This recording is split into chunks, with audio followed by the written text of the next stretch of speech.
The sound of a basketball hitting concrete echoed through the warm summer air. 16-year-old Malik Johnson dribbled in rhythm as he pedaled down Oakwood Street, the ball bouncing lightly against his knee, his backpack thumping with every push of the pedals. The sun was bright.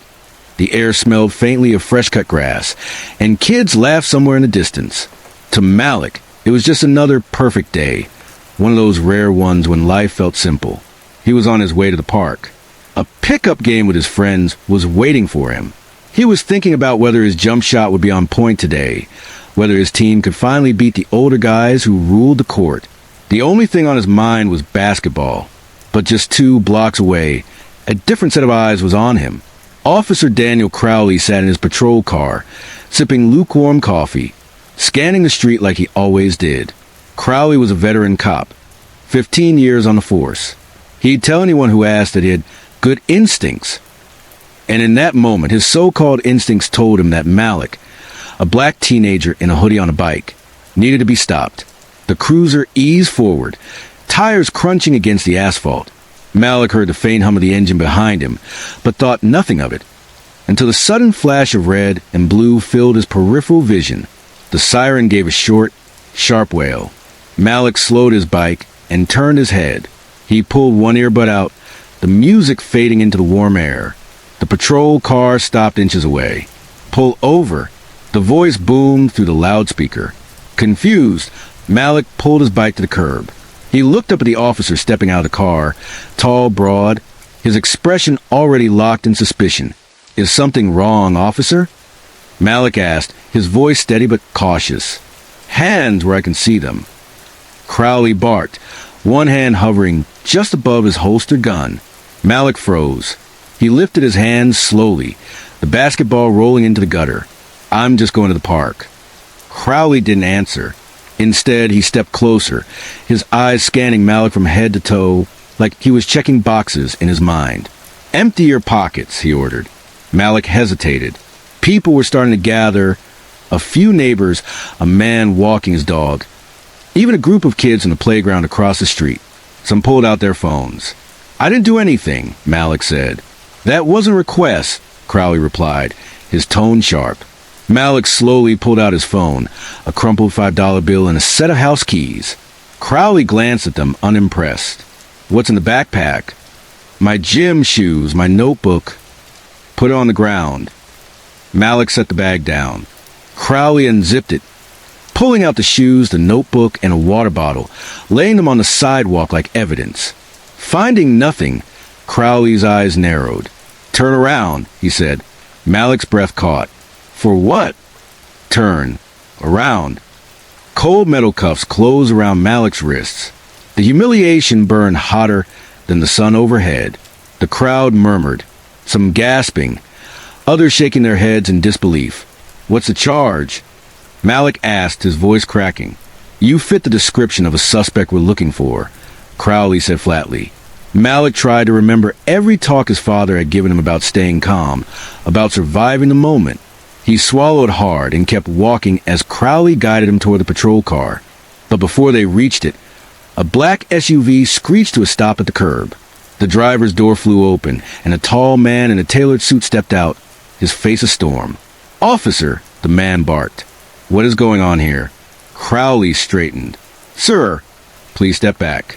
This is police business. I am Mayor David Johnson." The man snapped, his voice carrying across the street. "And that young man you have in cuffs is my son." The street went silent. The crowd's eyes darted between the officer and the mayor. Phones rose higher, recording every second.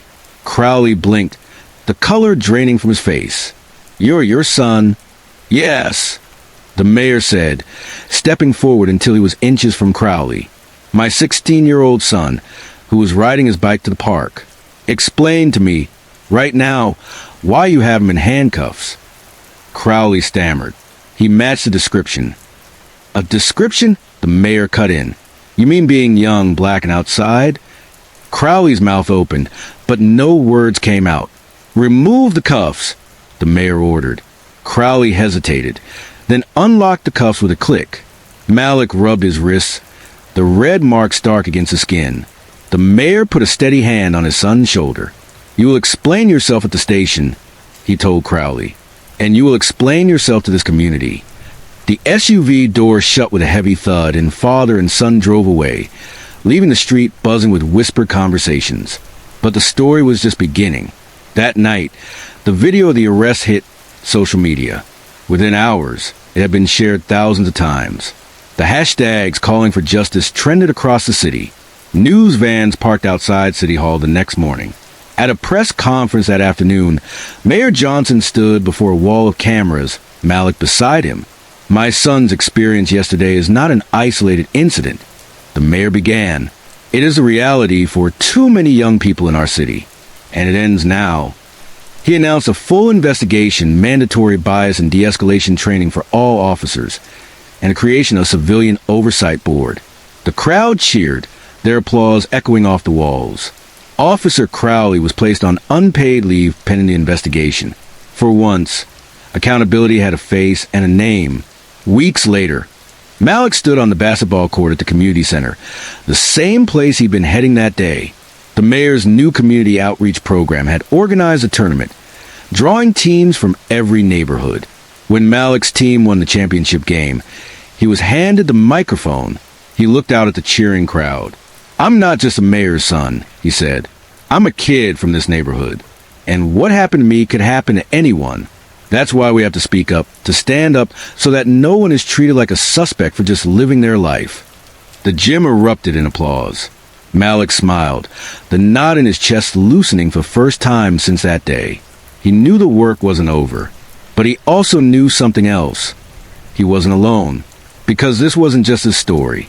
It was a story of everyone who had been judged before they were known, of everyone who had been stopped for fitting the wrong description, of everyone who believed change was possible if they refused to stay silent. And maybe next time it won't be him. It might be someone you love. So if you believe stories like this matter, hit that like button, subscribe for more, and let's keep the conversation going, because the next story could be yours.